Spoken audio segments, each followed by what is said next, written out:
You're tuning into Black and White Sports on YouTube. The no-holds-barred truth on sports. The main event starts. All right, Black and White Sports supporters. Well, we got some Browns news in here. And if you're a Shedeur Sanders only kind of fan, well, you're not going to be very happy probably with this update. I also believe, regardless of what the insider says, there are some caveats to consider in the news that's being broken here. But there's certainly a world where I can believe this is going to be true. Before we jump into that, Quinshon Judkins, your potential all-world running back out of Ohio State, has agreed to term with the Browns.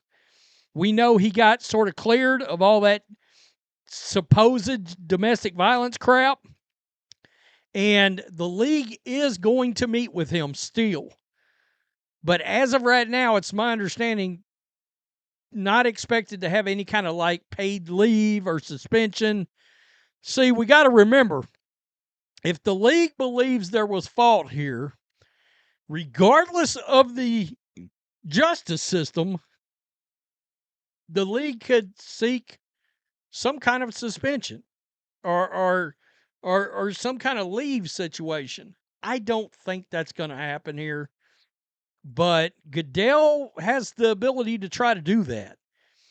So Quinshon Judkins has finally agreed to terms with the Browns. According to multiple reports, the second-round pick agreed to a 4-year deal with the team on Saturday. It is worth $11.4 million, and it is fully guaranteed. We know a lot of those second-round picks got fully guaranteed contracts, so it looks like he did too. Once Judkins has signed, every player selected in the 2025 draft will be under contract. Judkins' signing was delayed by the arrest on domestic violence charges. Prosecutors eventually dropped those charges. But Judkins remains under investigation by the league and could face discipline under the personal conduct policy. So, why is that an issue? Like I just said, if they interview the quote-unquote victim, of which the justice system didn't believe there was one, but if the NFL believes her story, and remember, there's supposedly pictures in existence, if the league sees those pictures and they're like, ooh, if these pictures get out in the public, and we haven't given this guy disciplinary action, the league is going to take a ton of heat. All right? So, do I anticipate that happening? No. But you always got to be aware of it because of what happened with Ray Rice and Roger Goodell being made a fool of. And that's what happened. He was made a fool of. And he hasn't forgotten it. Shedeur Sanders reportedly unlikely to play in 2025, quote, unless things get really weird. Well, he's 2 injuries away from things being weird, I guess. This is Diana Rossini. So, for all the football conspiracy theorists out there that were trying to decode the real reason the Browns drafted Shedeur Sanders, the truth is, no big secret, the pick wasn't some master plan from ownership. I don't believe that at all. It was GM Andrew Berry's call, rooted in his belief that Cleveland's coaching staff would bring out the best in Sanders and help him grow into an NFL quarterback. It will be a process, and the Browns want to keep developing him. That's a good sign. However, they don't plan on seeing the 5th-round rookie on the field this season unless things get really weird. Cleveland believes in Joe Flacco's experience and Dylan Gabriel's development as a backup. So that's the story there. All right, that's the story. Well, let me just go back and see if Bleacher Report added anything on their own. But that's the story. Right here, Sanders looked good in his preseason debut, 14-23, 138, 2 touchdowns. But then in his final one, we know it was a disaster. Being the third stringer isn't necessarily a bad thing for Sanders' development right now. Not every rookie quarterback is ready to play straight out of the gate, and rushing them onto the field can be counterproductive. For example, the Colts might have been better off effectively redshirting Anthony Richardson in 2023. No doubt about that.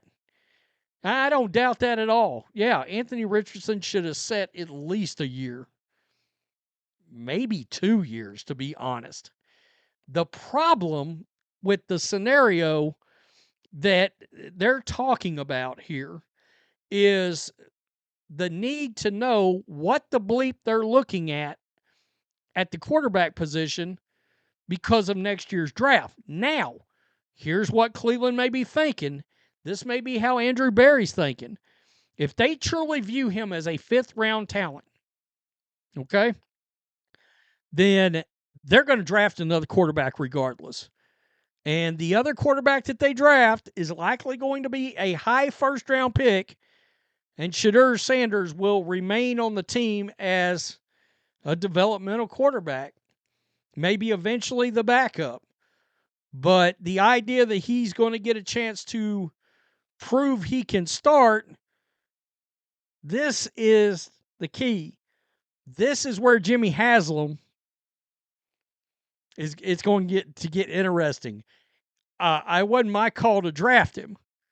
Well, if we get to week 11 or 12 and the season's a lost cause, do we really think Jimmy Haslam's not going to be like, y'all don't want to see what Shedeur Sanders can do as the starter?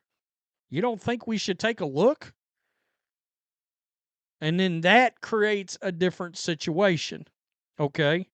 And when an owner puts things like that, yeah, he's asking you a question, but he's doing it in a way that he's basically telling you, I think we need to take a look at him. Then Stefanski and Berry are going to have to take a look at him. And then all the while, you got the Freddy Krueger known as Deshaun Watson lurking in the dark over this franchise. Oh, that's coming. He's going to be ready to play, and he's going to pop up like a nightmare out of nowhere, ready to play. So, if you're a Shedeur Sanders fan, unlikely that he's going to get to play. That's not great news. It's not at all. I do think that he showed enough in the preseason. I think another team would consider looking at him, as long as they don't believe that the locker room and the media coverage and the fan coverage wouldn't get to be too much for their organization, and they are going to weigh that. The outcry of Sanders fans. They're going to be like, damn, we would like to take a look at him, but we don't want to hear it. I don't know. It's going to be one of these weird deals. Like, honestly, I think most of us believe Cam Newton could probably be a backup. He certainly could be a third-string quarterback right now. But you don't want a high-profile third-string quarterback. Tell me what you think. Peace. I'm out. Till next time. Thanks for watching the show. Be sure to like, comment, and subscribe. Be sure to tune in next time on Black and White Sports.